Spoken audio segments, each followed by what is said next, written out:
Okay,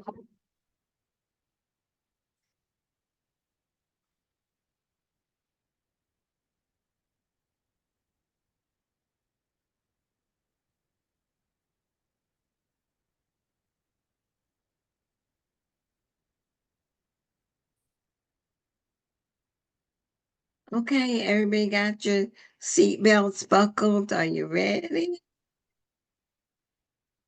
Let's do it. Let's do it. Let's get it done.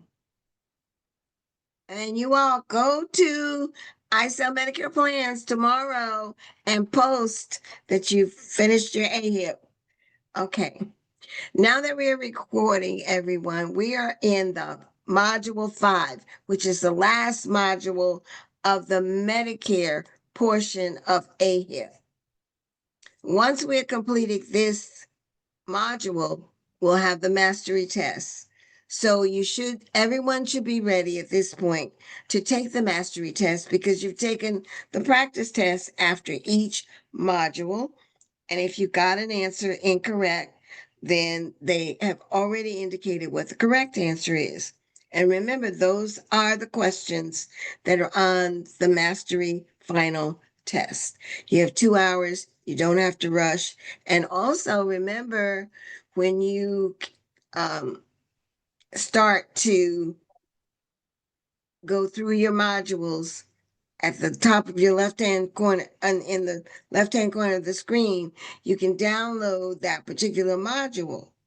So as you're taking the test, you can do Control F in a particular module where you think your answer might be to that question if you need a review while you're taking the test. Just remember your time frame. Review your test before you submit the final test to make sure there are no questions that are unanswered, because then they will be counted as not correct.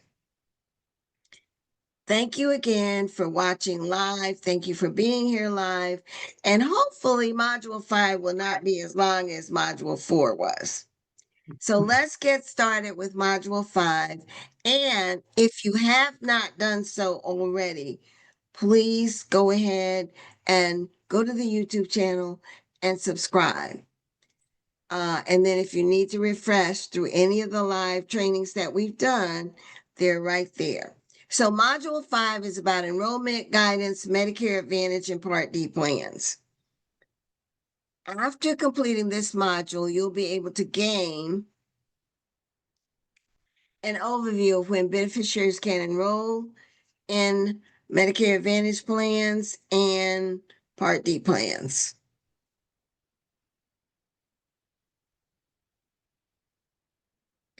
You'll be able to distinguish between the various enrollment periods applicable to Medicare Advantage and Part D, including the initial enrollment period, the annual election period, the Medicare Advantage open enrollment period, special election periods, open enrollment periods of institutionalized individuals, and cost plan enrollment periods.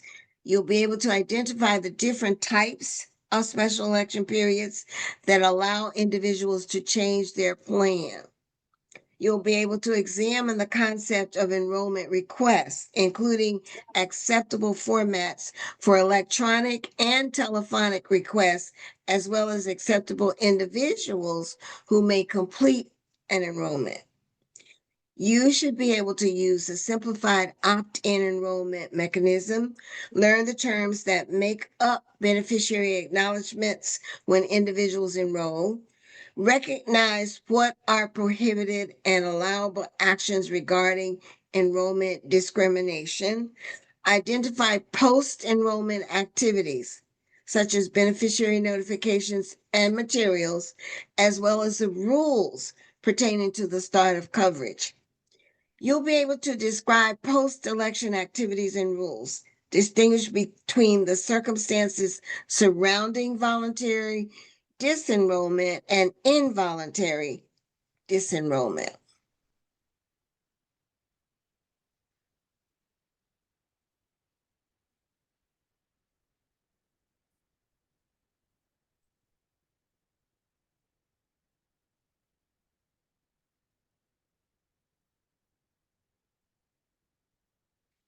The instructions for navigating through this module are identical to the instructions from every other module. So by now, you know what those four things are. You got a previous and a next button.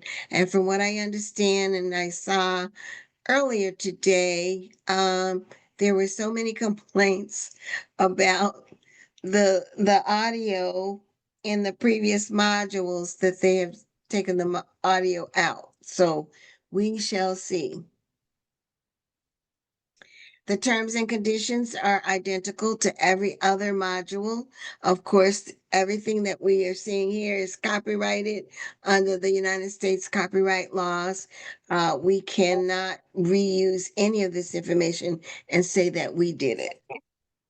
Your learning objections for Module 5 include when beneficiaries can enroll or change plans, who can complete an enrollment form, post-enrollment requirements, enrollee protections, and the disenrollment process. Your roadmap looks like this: enrollment and election periods, the Medicare Advantage open enrollment period, special enrollment election periods, SEPs, open enrollment period for institutionalized individuals, enrollment requests, beneficiary information, acknowledgements and enrollee discrimination, prohibitions, post-enrollment activities and rules, and of course, disenrollments.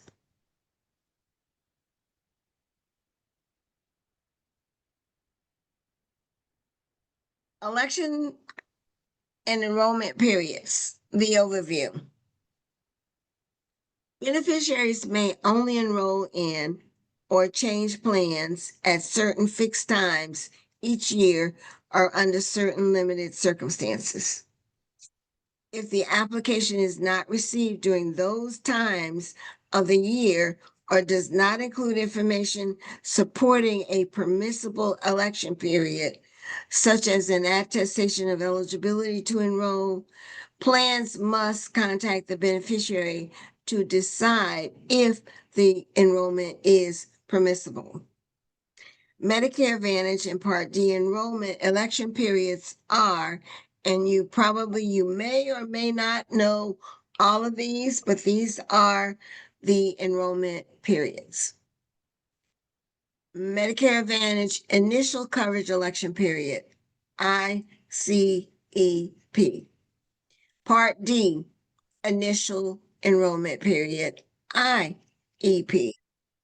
Medicare Advantage and Part D annual election period, AEP. Medicare Advantage and Part D special enrollment periods, SEP. Open enrollment period for institutionalized individuals, OEPI, and Medicare Advantage open enrollment period, MAOEP.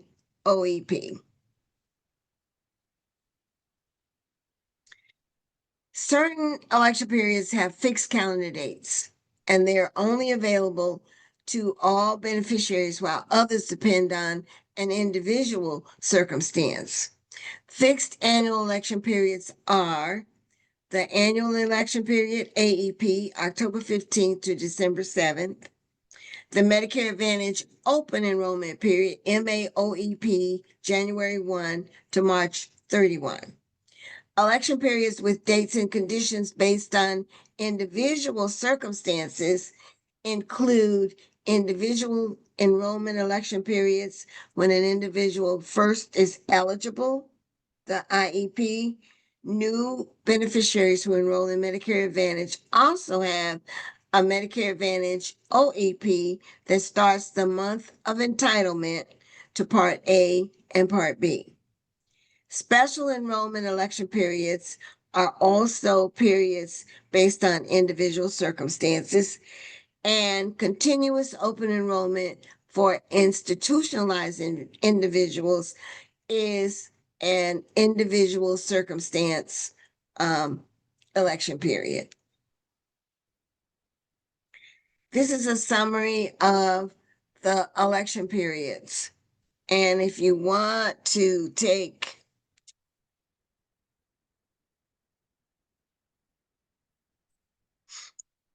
a screenshot of this chart? You may. But just remember, there are two election periods that have specific dates. That's the AEP and the Medicare Advantage OEP. And the others don't have specific dates. They're specific to the individual.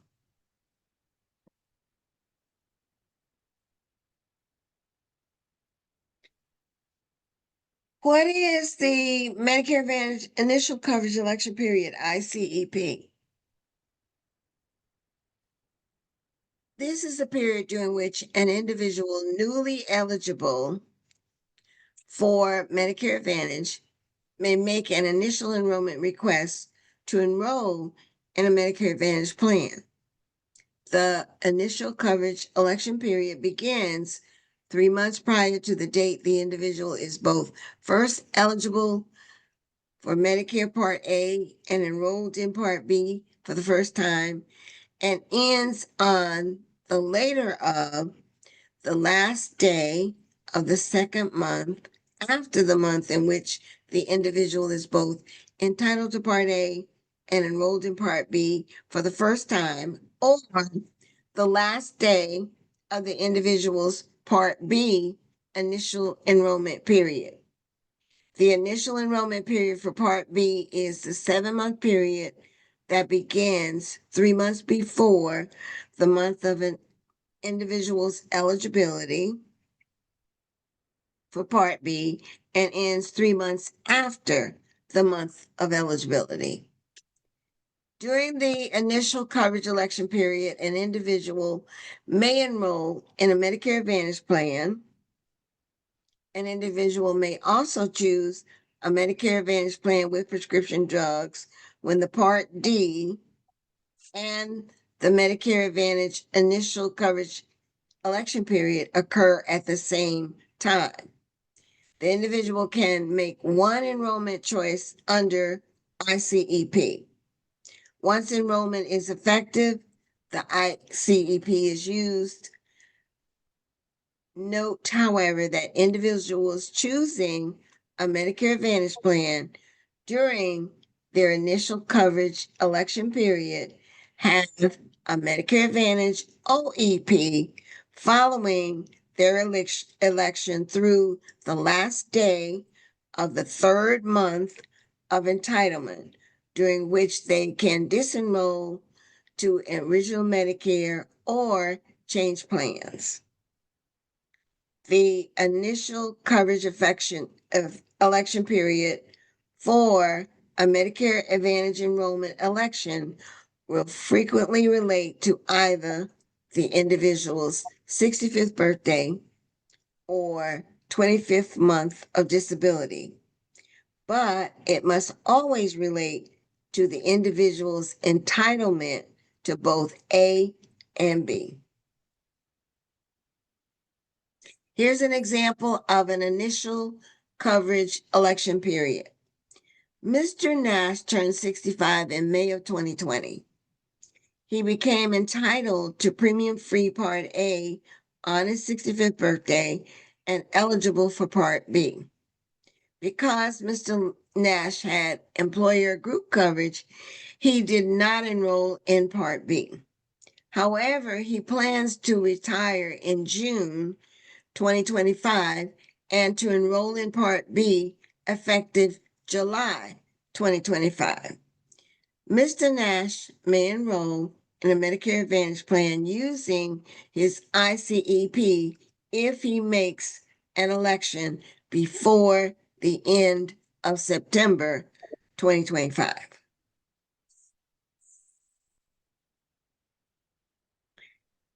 Part D initial enrollment period.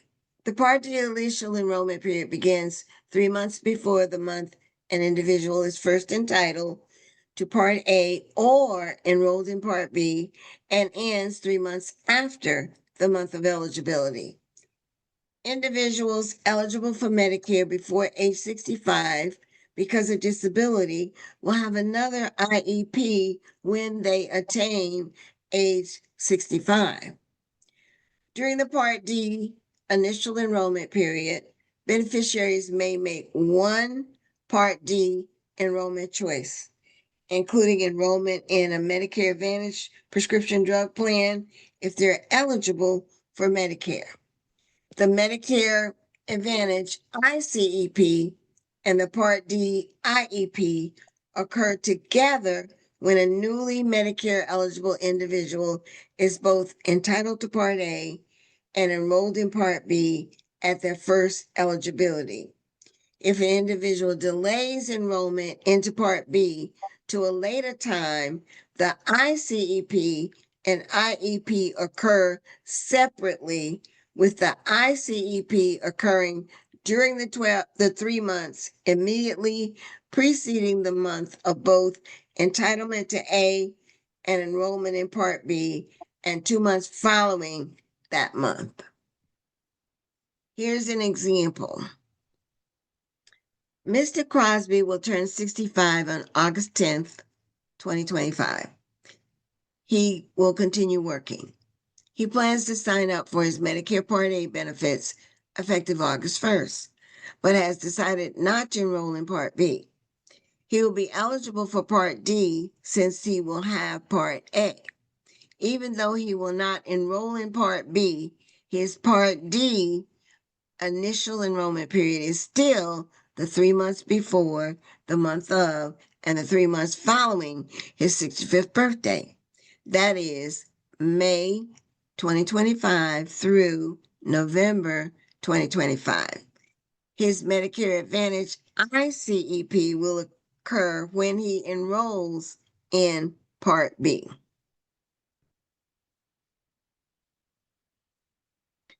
Annual election period. The annual election period takes place from October 15th to December 7th each year and is available to all Medicare Advantage and Part D eligible beneficiaries. During the annual election period, beneficiaries may add or drop drug coverage, enroll in a Medicare Advantage plan, enroll in a Medicare Advantage plan with prescription drugs, or enroll in a standalone prescription drug plan. They can change their MA, MAPD, or PDD plan. They can return to original Medicare. No action is needed if the beneficiary keeps their current health plan or drug plan. However, they should check for any benefit or formulary changes under the plan to confirm that staying enrolled is in their best interest. Beneficiaries may make more than one enrollment choice during the annual election period, but the last one made before the end of the annual election period, as determined by the date the plan or marketing representative receives the completed enrollment form, will be the election that takes effect for January 1. That's important to remember. It's the last application in before December 7th. AEP timeframe for submitting application. Marketing representatives may not solicit or accept paper enrollment forms or telephone or online enrollment requests before October 15th for enrollments under the annual election period. Brokers and agents should also remind beneficiaries that they cannot submit enrollment requests before October 15th. If a beneficiary sends an unsolicited AEP paper enrollment request to the plan on or after October 1, but before the annual election period begins, the plan will process the application beginning on the first day of the election period, October 15th. A beneficiary will receive an acknowledgement letter when the plan sponsor receives an early enrollment form to enroll during the AEP. Paper AEP enrollment requests received before the start of the AEP, for which there is an indication of sales agent or broker involvement in that submission request must be investigated by the plan sponsor. So a beneficiary can submit a paper application between October 1st and October 14th. But if it has an agent's information on it, then it requires investigation by the plan sponsor.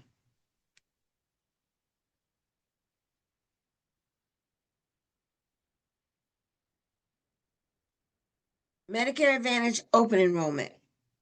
Open enrollment is only available to individuals enrolled in a Medicare Advantage plan. For individuals enrolled in a Medicare Advantage plan on January 1, including those renewing and those whose annual election first becomes effective January 1, the Medicare Advantage open enrollment takes place from January 1 to March 31.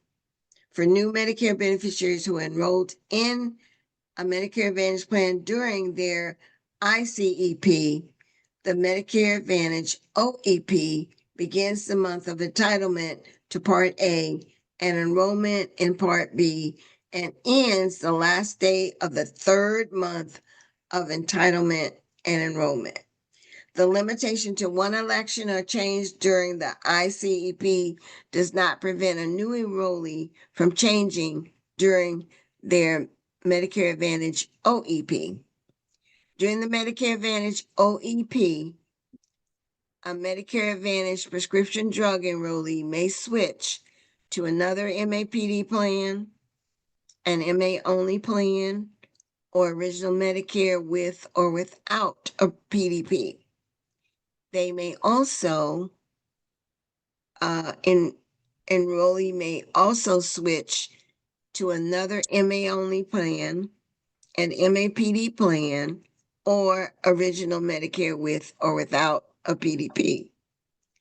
There is a coordinating Part D SEP available to enroll in a standalone Part D plan for the same effective date when an individual changes from an MAPD to original Medicare.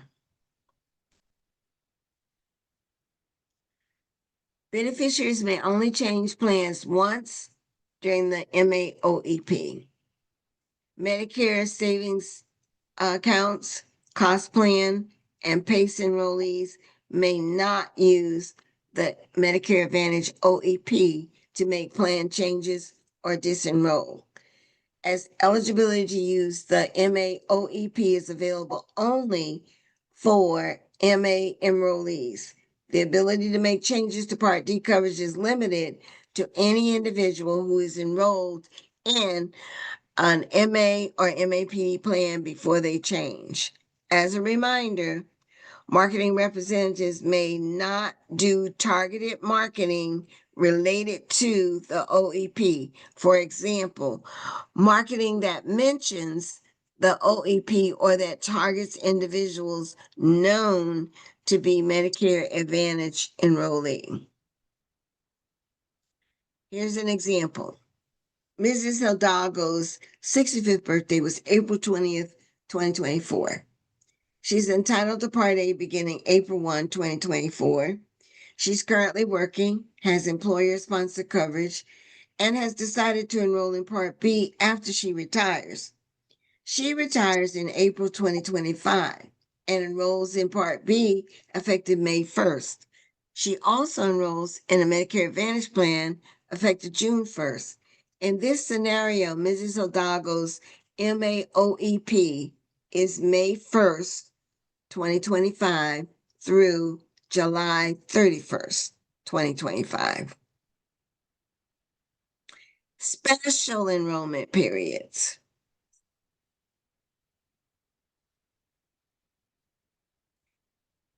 MA eligibility and Part D eligible beneficiaries who experience certain qualifying events or wish to enroll in a 5-star plan are provided a special enrollment to change their election known as a special election period or SEP.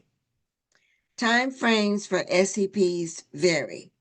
The SEP generally ends upon the effective date of enrollment in a new plan, or the time expires, whichever comes first. Where appropriate, SEPs allowing changes to Medicare Advantage coverage are coordinated with those allowing changes in Part D coverage. Beneficiaries who move out of their existing plan area or have new options available to them as a result of a permanent move have a special election period allowing them to enroll in a Medicare Advantage or Part D plan. The SEP begins the date of the change in the permanent residence, the month before the change in permanent residence for an individual who notifies the MAO or Part D sponsor in advance of the change, or when the individual is being disenrolled because they have been out of the service area for over 6 months or over 12 months for Part D, 6 months for Part C, Medicare Advantage, 12 months for prescription drug. And the MAO or Part D plan has not been able to confirm the residency status of the individual. The SEP ends 2 months following the month it begins or following the month of the move, whichever is later. A beneficiary using this SEP may choose an effective date up to 3 months after the month in which the enrollment form is received by the plan, but it may not be earlier than the date of the permanent move. Here's an example. Ms. Hines moves to Sunny Acres Assisted Living Facility on July 15th. An IE SNP is available only for residents of the facility who meet the applicable health criteria. Ms. Hines has an SCP for change of residence through the end of September that will allow her to enroll in the IE SNP if she meets the criteria. Because as a result of her permanent move, she has a new option available to her, and that's her institutional enrollment SNP. Change in Medicaid or LIS status. Beneficiaries who are entitled to Medicare Part A and or Part B who have a change in their Medicaid or LIS status, including the gain or loss of eligibility or a change in the level of assistance they receive, are eligible for an SCP during the special election. Beneficiaries entitled to Part A and B can enroll in or disenroll from a Medicare Advantage and or Part D plan once. Those entitled only to Part B can only do so for prescription drug plans. The SEP begins the later of the change or notification of the change and continues for 3 months. Typical special elections for Part D, SEP for duals and beneficiaries with LIS. Individuals who have Medicare Part A and or Part B and receive any type of assistance from Medicaid, dual eligibles, and individuals who qualify for a low-income subsidy but who do not receive Medicaid benefits have a special election that allows them to make an election into a standalone prescription drug plan.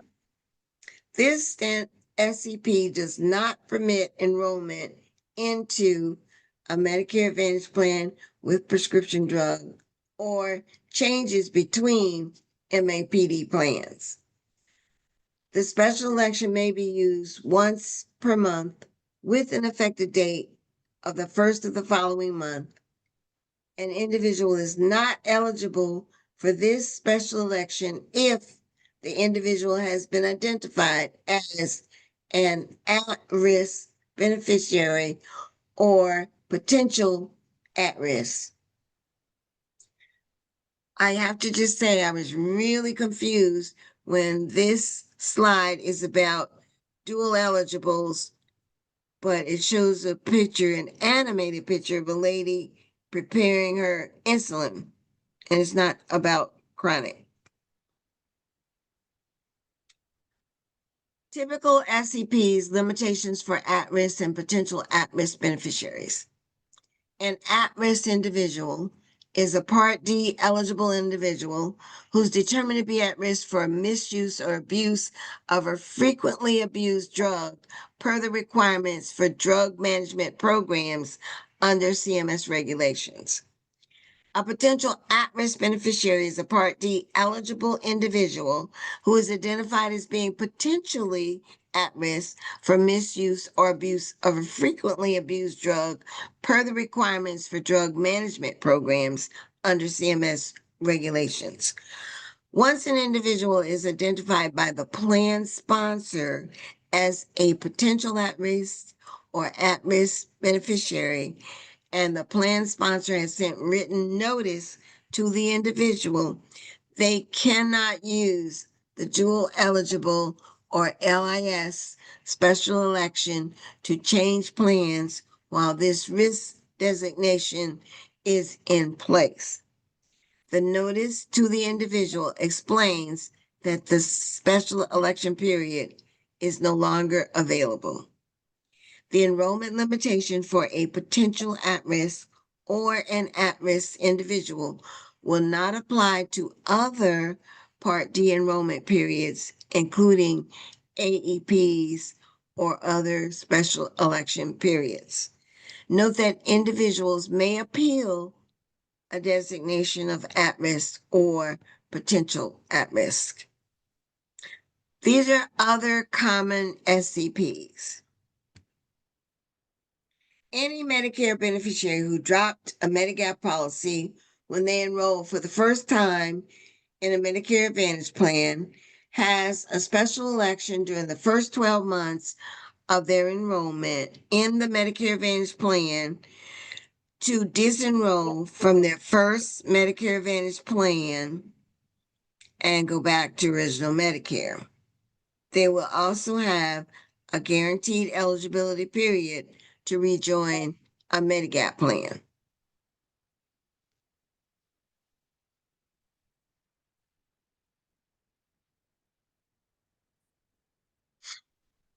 Beneficiaries who have severe or disabling chronic conditions and wish to enroll in a special needs plan designated to serve individuals with their specific conditions have a special enrollment during which they can enroll in a chronic SNP plan designed to serve individuals with their condition.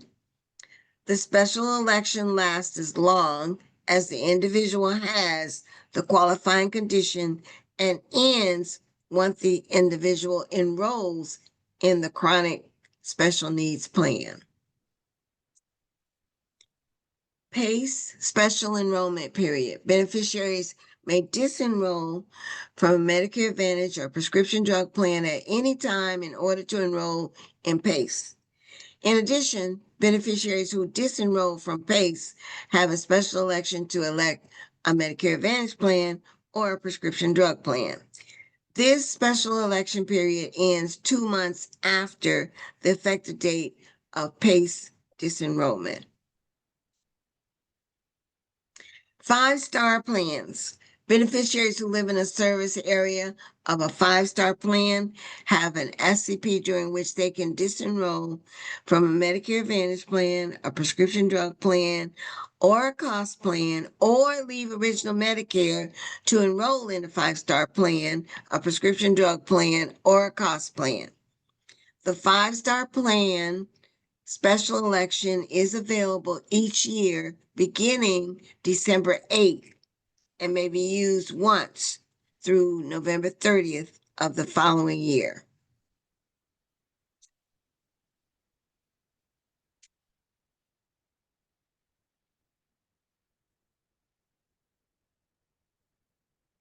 Gotta get my screen.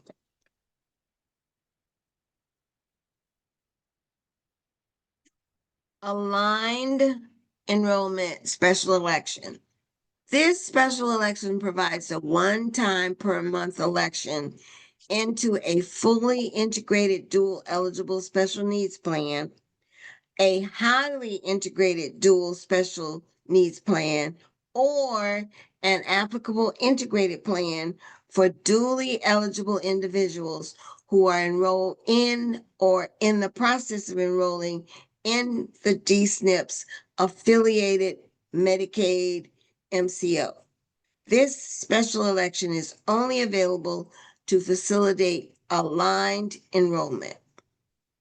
And based on 2025, you know that only applies to certain dual eligible members. Beneficiaries enrolled in a plan by CMS or the state. Individuals who enrolled in a plan by CMS or a state, i.e. through passive enrollment, auto enrollment, facilitated enrollment, and reassignment, have a special election to disenroll from their assigned plan or enroll into a different plan.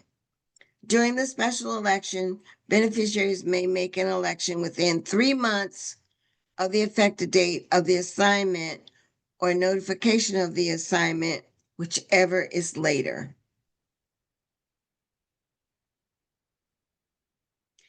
Loss of special needs special enrollment period.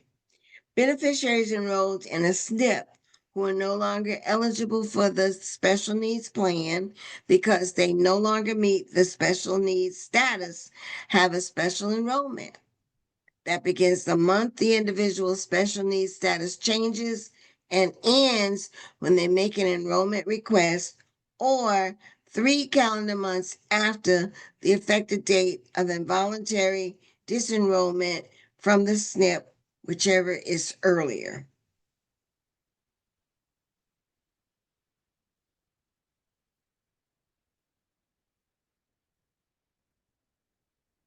Changes in employer group coverage creates a special election. Any Medicare beneficiary experiences a change in employer group coverage, such as leaving employer-sponsored coverage, electing into employer-sponsored MA or PDP plans, or disenrolling from an MA or PDP plan to enroll in employer-sponsored coverage, has a special election period that begins when the employer union plan would otherwise allow the individual to make changes to their coverage and ends 2 months after the month the employer or union sponsor coverage ends.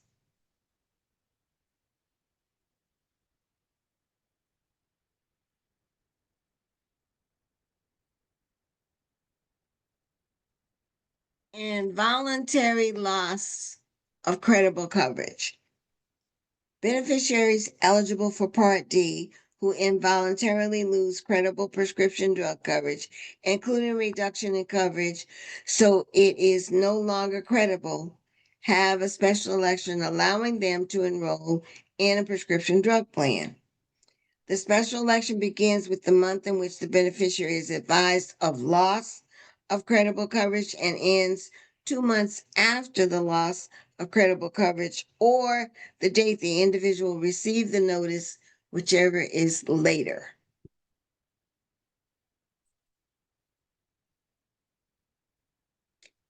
SEP examples. Mr. Osborne has trouble.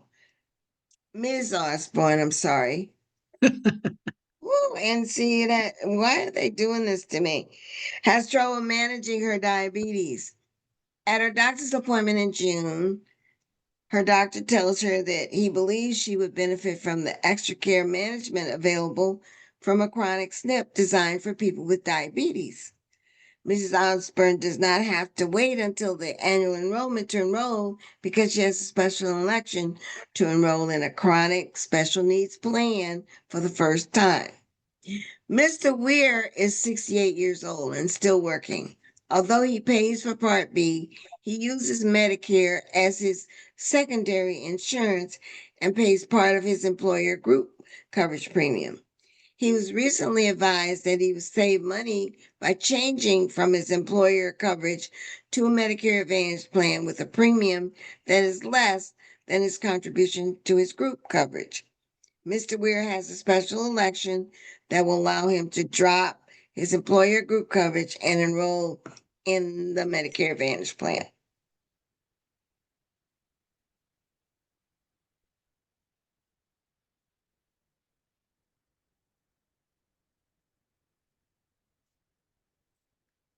Open enrollment for institutionalized individuals. The OEPI is available for individuals who move into, reside in, or move out of an institution. For example, a skilled nursing facility, rehab hospital, intermediate care facility for individuals with intellectual disabilities, psychiatric hospital or unit, or long-term care hospital. The OEPI is not available for individuals who are institutional equivalent, that is, who meet the institutional level of care but do not reside in one of the facilities listed above. For example, the OEPI does not apply to individuals in assisted living facilities.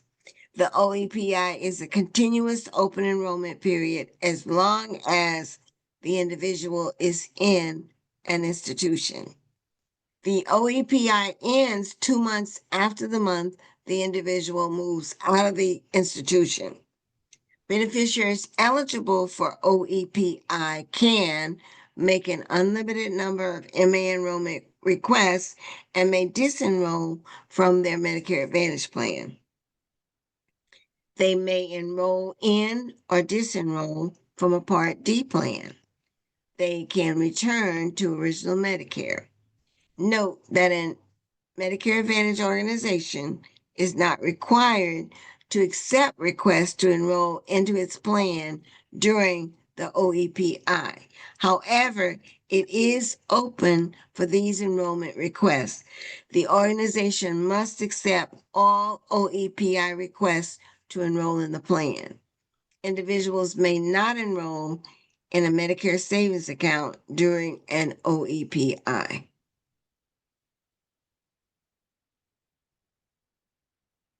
Election periods for Medicare savings account plans. Beneficiaries may enroll in Medicare savings account plans only during ICEP or AEP. They may not enroll in Medicare savings accounts during an SEP with the exception of the SEP for the employer group plan. Individuals may request enrollment into an employer or union sponsored Medicare savings account during the employer group health plan special election period. Individuals may disenroll from Medicare medical savings account plans only during AEP or SCP.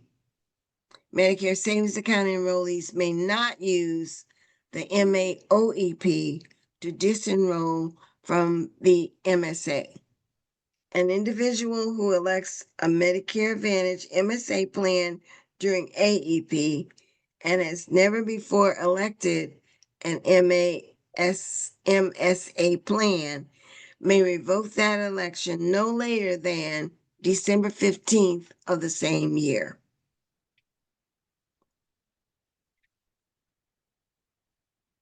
Open enrollment for cost plans. Generally, cost plans must establish an annual open period of at least 30 days. Most cost plans allow enrollment year-round. For cost plans that offer an optional supplemental Part D plan, beneficiaries may select this benefit only during valid Part D enrollment periods. Cost plans must accept Part D enrollments during these periods. A beneficiary who is enrolled in an MA plan must have a valid MA disenrollment period to switch to a cost plan. Enrollment requests.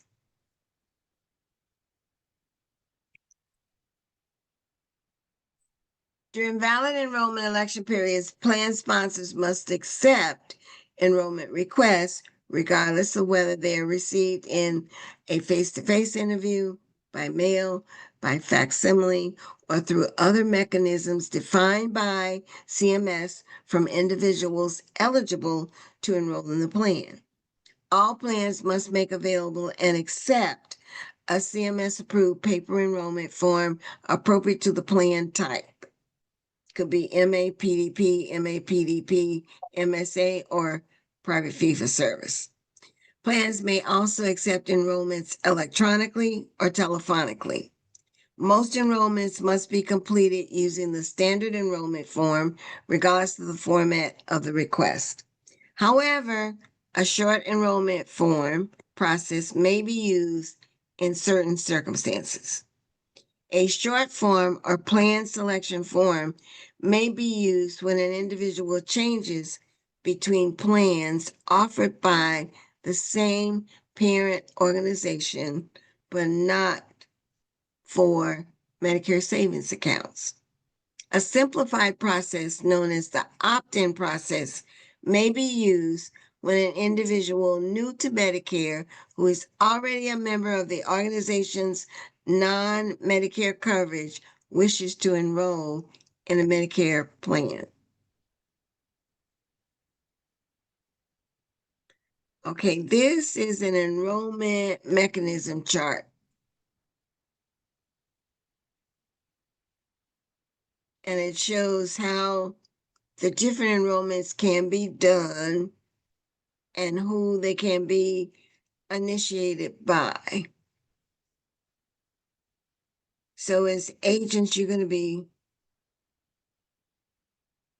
most interested in submitting your electronic enrollments. But this chart, excuse me, tells you that members can also submit enrollments.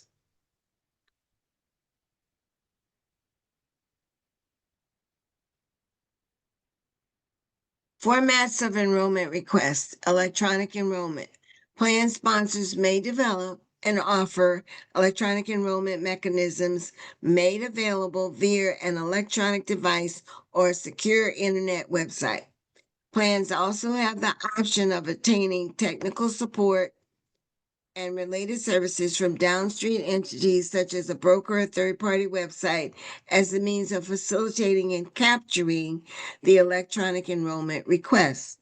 Plans may also accept enrollment requests via electronic communications, including email, provided consent to use email to send enrollment information or other PHI, protected health information, has been obtained from the individual in advance.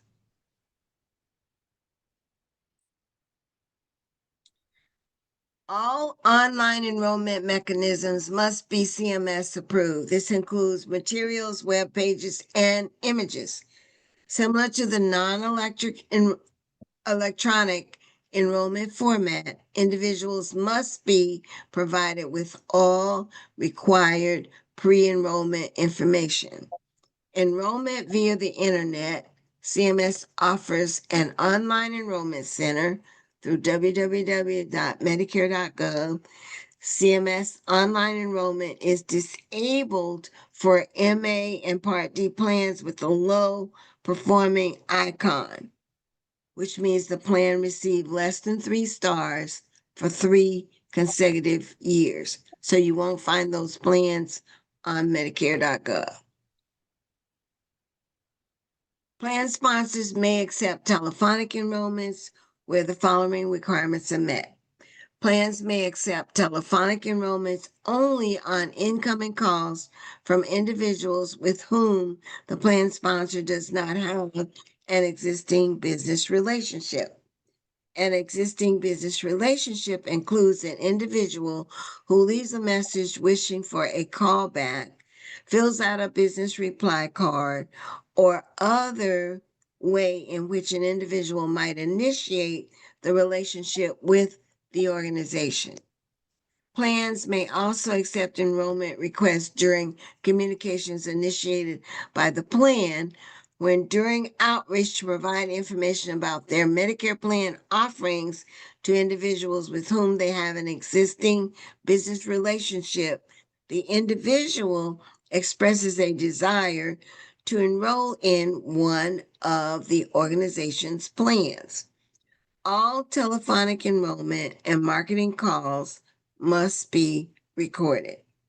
If someone other than the beneficiary makes the enrollment request, the recording must include the attestation regarding the individual's authority under state law to complete the request, in addition to the required contact information.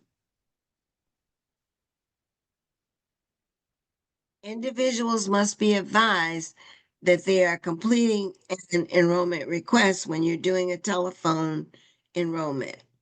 Calls must include a statement of the individual's agreement to be recorded. Telephonic enrollments must include all required elements necessary to complete an enrollment. If the criteria for using a short enrollment form are met, the shorter list of required elements must apply.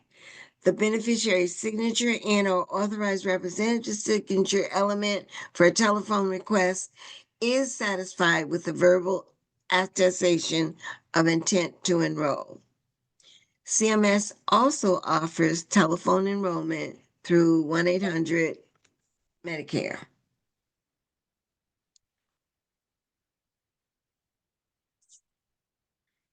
Medicare Advantage opt-in enrollment request. The opt-in mechanism is simplified enrollment method that allows a Medicare Advantage organization to use data it has from its non-Medicare lines of business to obtain some of the information it would normally need to receive from the beneficiary in the enrollment request.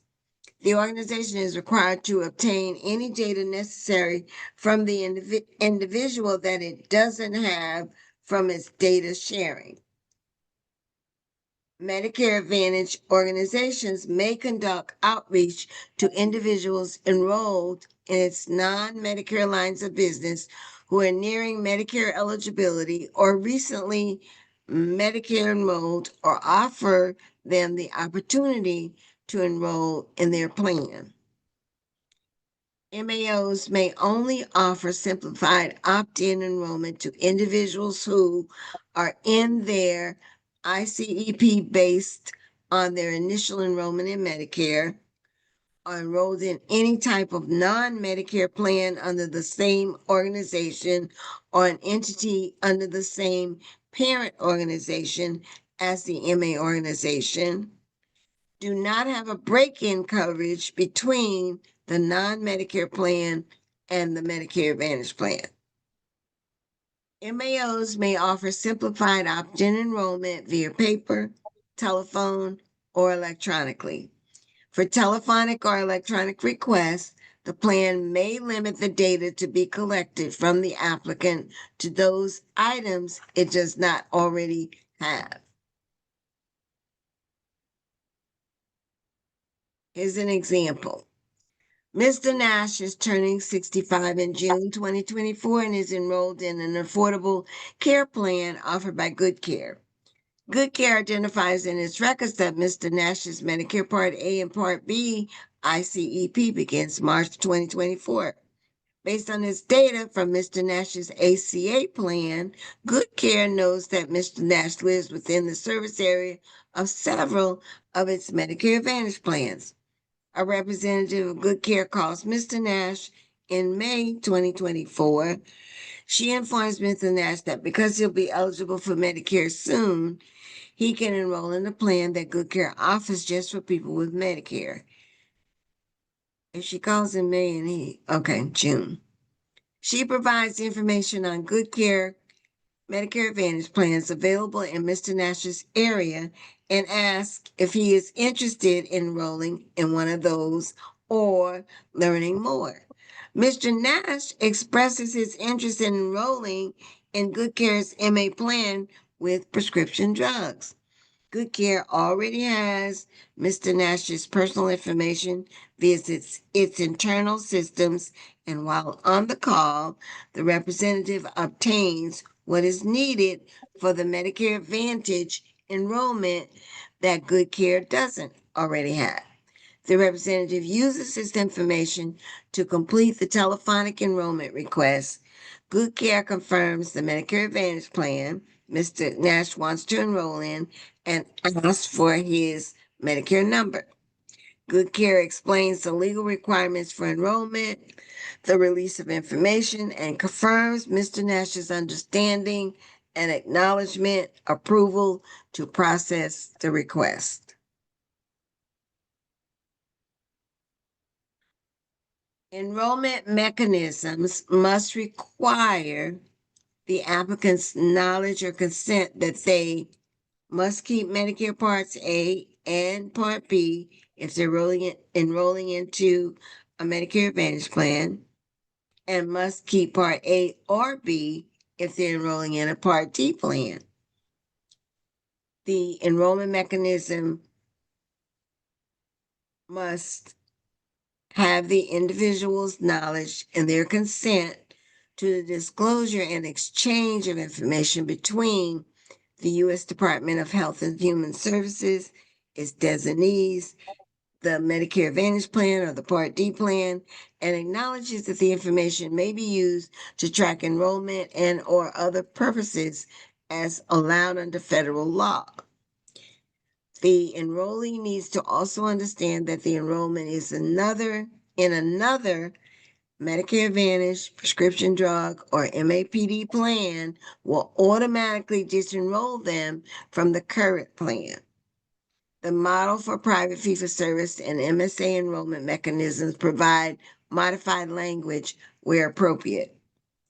The enrollee must attest that the information provided is correct, that they have not intentionally falsified any information, and if they have, it will result in disenrollment. Acknowledgement that their signature indicates an understanding of the enrollment application, and that if applicable, authorized representatives have legal authority to complete the enrollment request.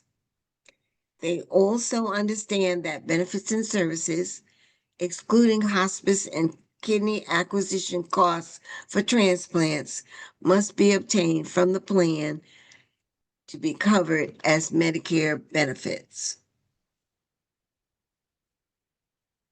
Who can complete the enrollment? A Medicare beneficiary is generally the only individual who can execute a valid request for enrollment in or disenrollment from an MA plan. However, state law may allow another individual to execute an enrollment or disenrollment request on behalf of the beneficiary. CMS will allow a legal representative or another individual to execute an enrollment or disenrollment request on behalf of a beneficiary if authorized under state law.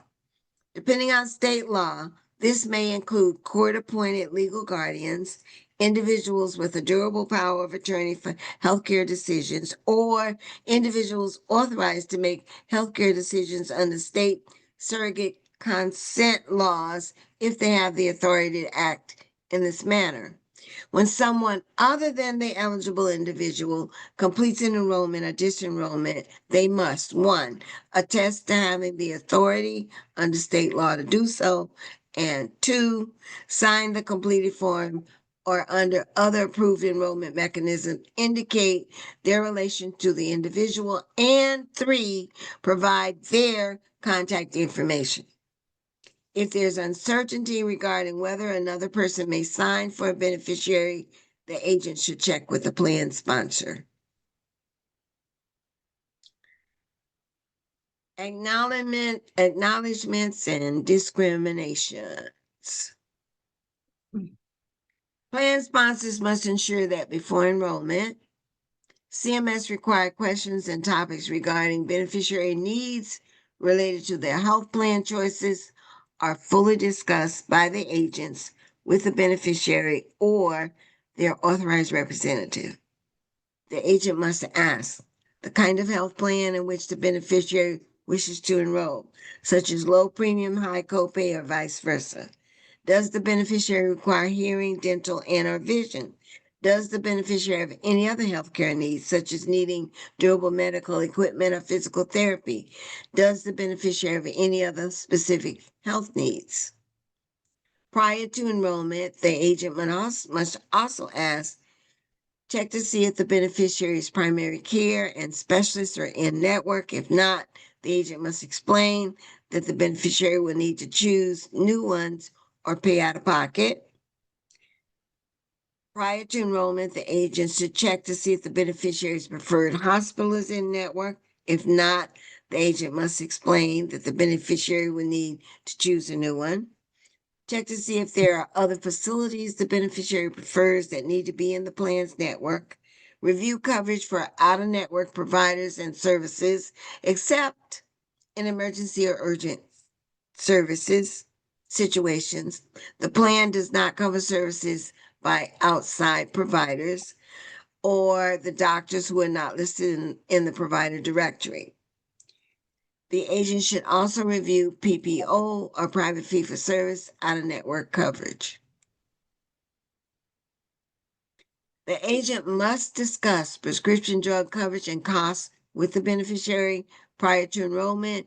If the beneficiary wishes to obtain Part D coverage, specifically, the agent must check to see if the beneficiary's prescriptions are on the formulary. If not, the agent must explain that the beneficiary may have to pay full price for the prescription. Check to see if the beneficiary's pharmacy is in network. If not, the agent must explain that the beneficiary will need to choose a new pharmacy. The agent must discuss a variety of other information about plan benefits with the enrollee prior to enrollment. The agent must review coverage for services provided by providers outside of the United States. Explain the potential effect that enrolling in the plan will have on other current coverage, which may in some cases mean that the beneficiary is disenrolled from their current health coverage. For example, another MA plan or Medigap plan. Explain that the plan is not a hearing, dental, vision rider, but a full health plan covering all Medicare benefits. Explain that the plan operates on a calendar year basis, so benefits may change on January 1 of the following year. Explain that evidence of coverage provides for all costs, benefits, and rules of the plan. The agent must also discuss costs with beneficiaries or their authorized representatives prior to the enrollment. The agent must go over plan premiums if the plan has one, and the Part B premium. If applicable, the agent must review the current plan premium versus another plan premium.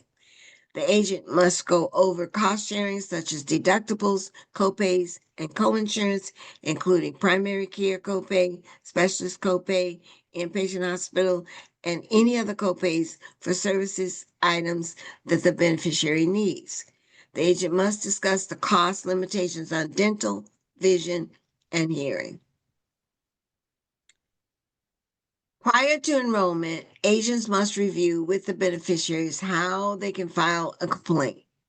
They must also explain the right to cancel the enrollment and provide the date through which cancellation can occur.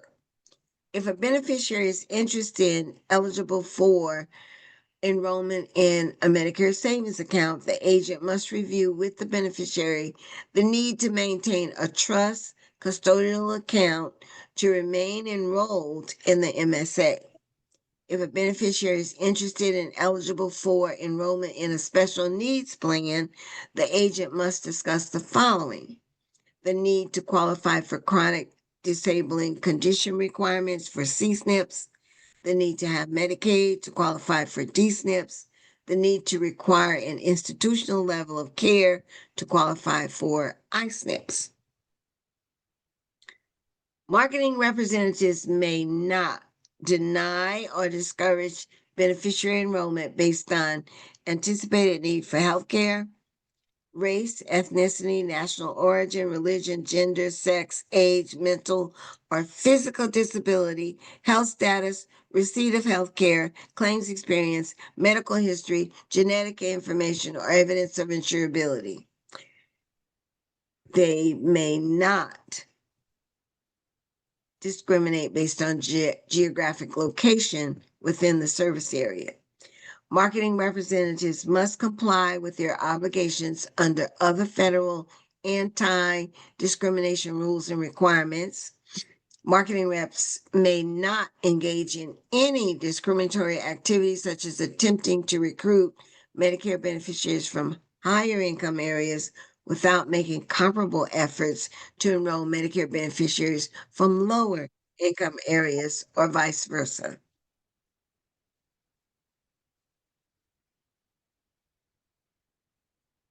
I lost my share. Hold on 1 second. I'm sorry.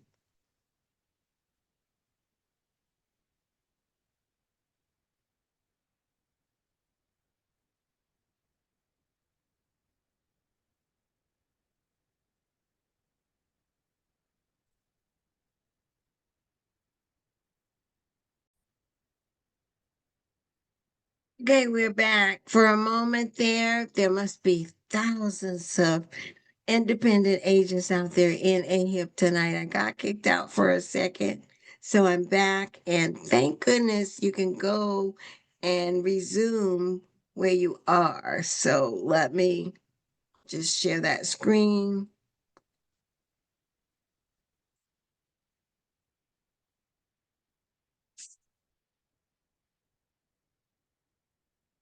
Okay, this is where we were. Marketing reps may not deny or discourage beneficiary enrollment based on anticipated need for health. We did the race, ethnicity, national origin, religion, gender, all of those. And we were at marketing representatives may not engage in any discriminatory activity such as attempting to recruit Medicare beneficiaries from higher income areas without making comparable efforts to enroll beneficiaries from lower income areas or vice versa. Marketing reps may not ask health screening questions during the completion of the enrollment request, except if it's necessary to determine eligibility for a special needs plan. Marketing Medicare Advantage organizations are only permitted to send health assessment forms after enrollment.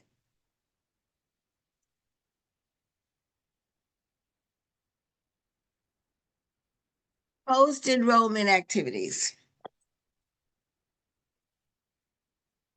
After the plan receives the request for enrollment and before the effective date of the coverage, all plans must provide the enrollee with a notice acknowledging receipt of a completed enrollment request and showing the effective date of coverage.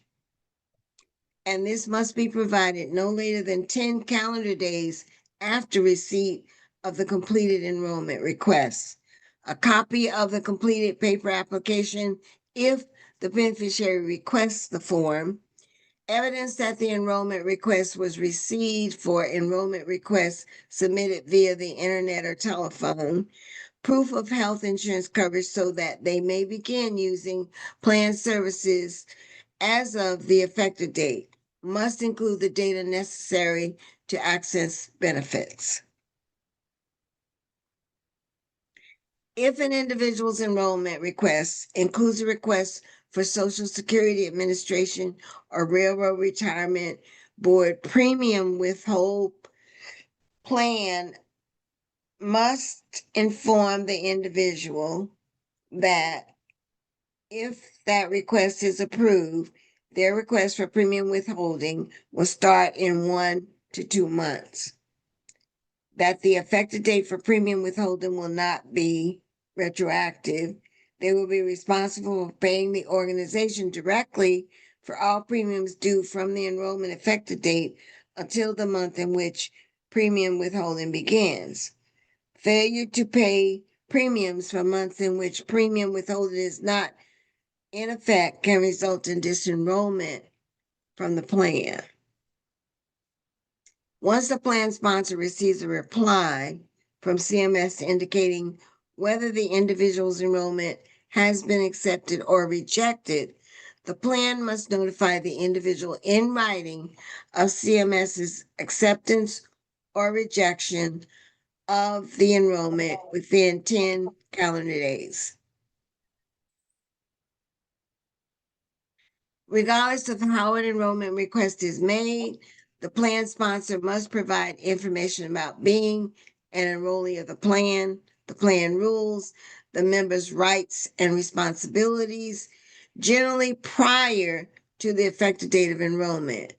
During this period, the plan sponsor must also explain the charges for which the prospective member will be liable, including premiums, late enrollment penalty, coinsurance, deductible, and any other amounts, including general information about low-income subsidy. Explain the prospective member's authorization for disclosure and exchange of necessary information between the organization and CMS. Explain the potential for financial liability if it is found that the individual is not entitled to Medicare Part A and Part B at the time coverage begins and they have used Medicare Advantage plan services after the effective date. Provide the effective date of coverage and explain how to obtain services before the receipt of an ID card if the Medicare Advantage organization has not yet provided the ID card. For Medicare Advantage organizations, obtain an acknowledgement by the individual that they understand that care will be received through designated providers except for emergencies, urgently needed care, out of area dialysis, and cases in which the plan authorizes out of network providers. In some instances, the plan sponsor will be unable to provide the materials and required notification to new enrollees before the effective date, usually only when an enrollment request is received by the plan in the last few days of the month, and the effective date is the first of the upcoming month. In these cases, all materials described in the previous slide must be provided no later than 10 calendar days after receipt of the completed enrollment request.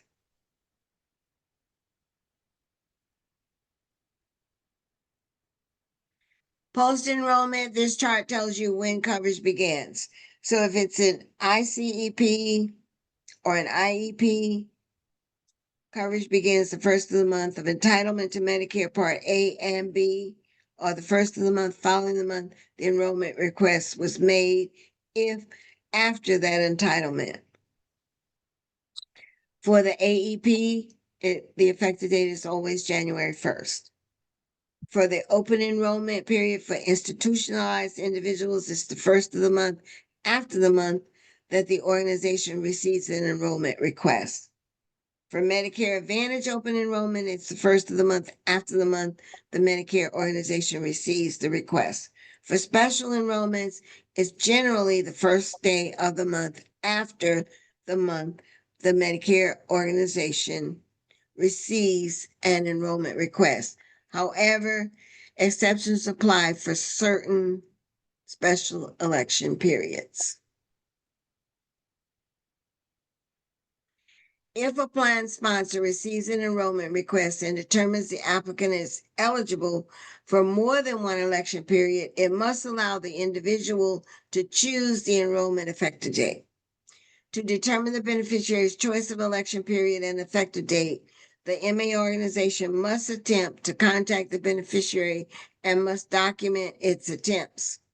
If the MA organization is unable to obtain the beneficiary's desired enrollment effective date, the MA organization must assign an election period using the ranking of election periods set forth in regulations. Individuals eligible for the employer group health plan, SEP, and one or more other election periods who make an election via the employer or union election process will be assigned an effective date according to the employer group health plan special election period unless the individual requests a different allowable effective date. If one of the election periods for which the individual is eligible is the ICEP, the individual may not choose an effective date any earlier than the month of entitlement to Medicare Parts A and B. Disenrollment.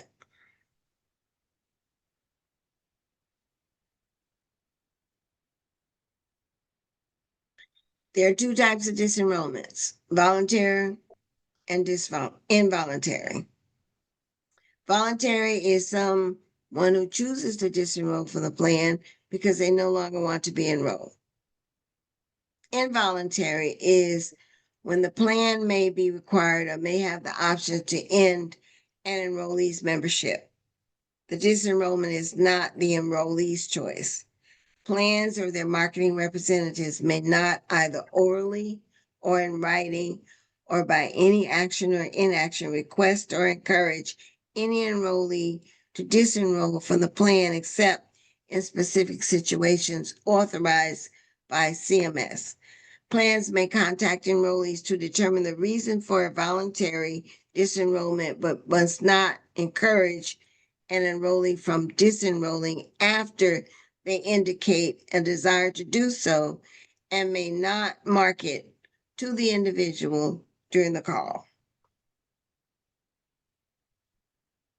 During a valid election period, an enrollee may request disenrollment from a Medicare Advantage or prescription drug plan by enrolling in another plan, sending or faxing a signed written notice to the plan sponsor or employer union group, submitting a request via the internet to the plan sponsor if the plan offers this option, calling 1-800-Medicare, or using the TDY number. Enrollees making verbal requests must be instructed to request one of the above methods. Employer or union sponsored plans may have other disenrollment mechanisms. These are exceptions. To disenroll from an MSA plan, enrollees must write to the plan. The enrollee cannot disenroll via 1-800-Medicare. To ensure disenrollment from a prescription drug plan, enrollees should submit a written request or call Medicare in the following situations: joining an MA private fee-for-service plan without drug coverage, joining an MSA plan when not joining any other health or prescription drug plan.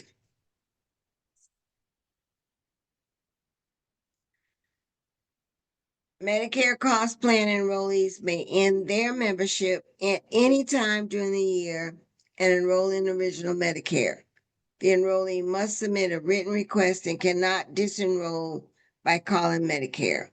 A beneficiary who disenrolls from a cost plan may join a Medicare Advantage plan or a prescription drug plan during the annual enrollment period or other MA Part D election period.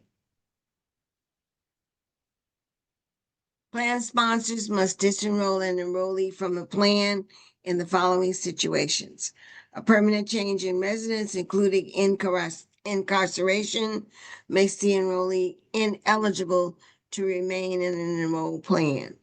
The enrollee does not stay enrolled in Part A and B for Medicare Advantage and Medicare Advantage prescription drugs, or did not stay enrolled in either A or B for prescription plans.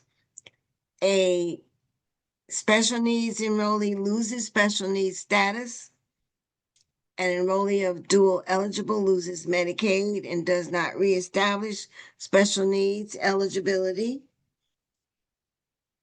And medical savings account enrollee no longer meets the criteria to enroll in a Medicare savings account.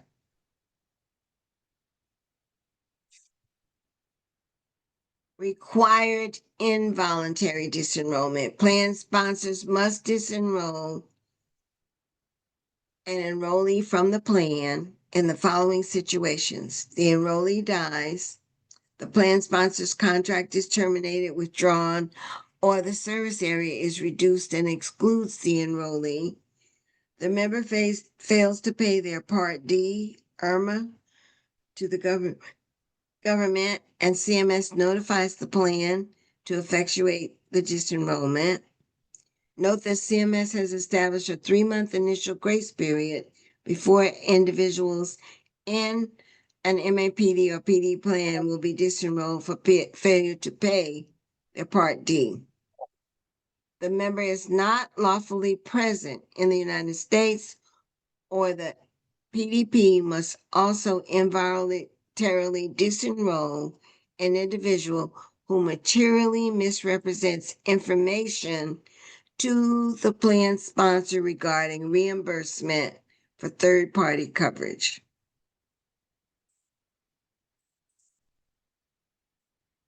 MA organizations must disenroll enrollees who have been out of the service area for more than 6 months. Private fee-for-service plans can allow continued enrollment up to 12 months if the individual is not in a continuation area offered by the Medicare Advantage organization, or the MAO does not offer an extended visitor traveler benefit. They must disenroll enrollees. They may offer extended visitor travel benefits for up to 12 months. Under this benefit, enrollees may remain temporarily out of the service area for up to 12 months without being disenrolled. Plan D's plan sponsors must disenroll an enrollee 12 months after identifying that the individual has moved outside the service area if the plan has been unable to confirm the move with the enrollee. Exceptions may apply to enrollees with low income subsidy.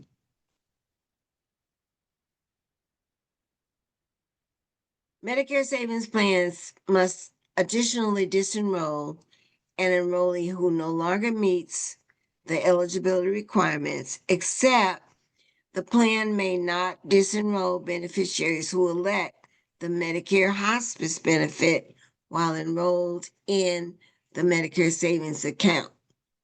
Medicare cost plans must disenroll an enrollee who does not stay continually enrolled in Part B, who has a permanent change in residence due to incarceration out of the plan's geographic service area, who has a temporary absence from the service area for more than 90 consecutive days, up to 12 months for plans with an extended absent option, a person who is deceased, when the cost contract is terminated or non-renewed, when the member is not lawfully present in the United States. Cost plans that offer an optional supplemental Part D benefit must disenroll individuals who fail to pay their Part D IRMA from that optional benefit only. The 3-month initial grace period does apply. Plan sponsors may involuntarily disenroll an enrollee from the plan, but are not required to do so if the enrollee does not pay premiums on a timely basis, engages in disruptive behavior. CMS must approve the disenrollment after reviewing the evidence presented by the plan, provides fraudulent information on an enrollment request, allows another individual to use their enrollment card. Plan sponsors must take action consistently among all enrollees for each plan.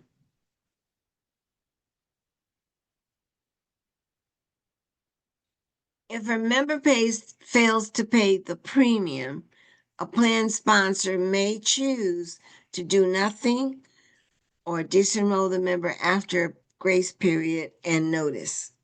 In addition, if an MA member fails to pay the premium for optional supplemental benefits, but pays the premium for basic and mandatory supplemental benefits, the Medicare Advantage organization may reduce the members' coverage. In other words, downgrade the portion that they're not paying for.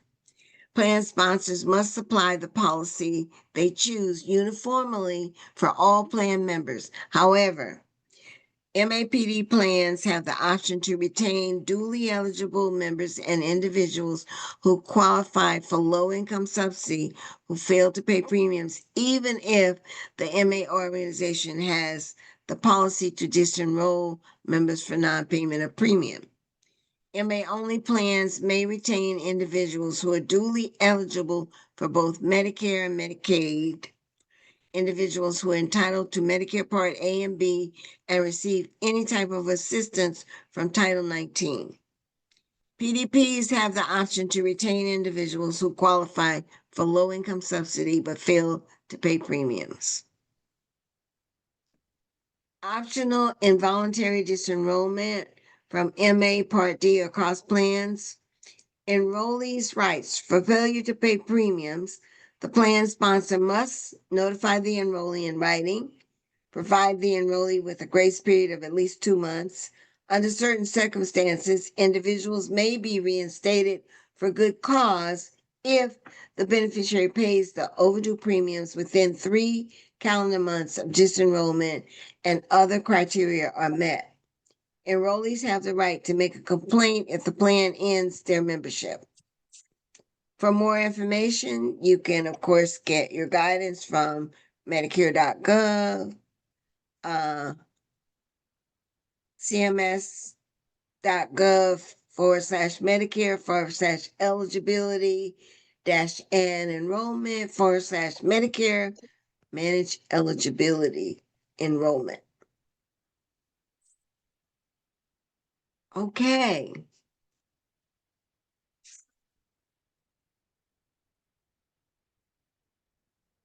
Uh-oh.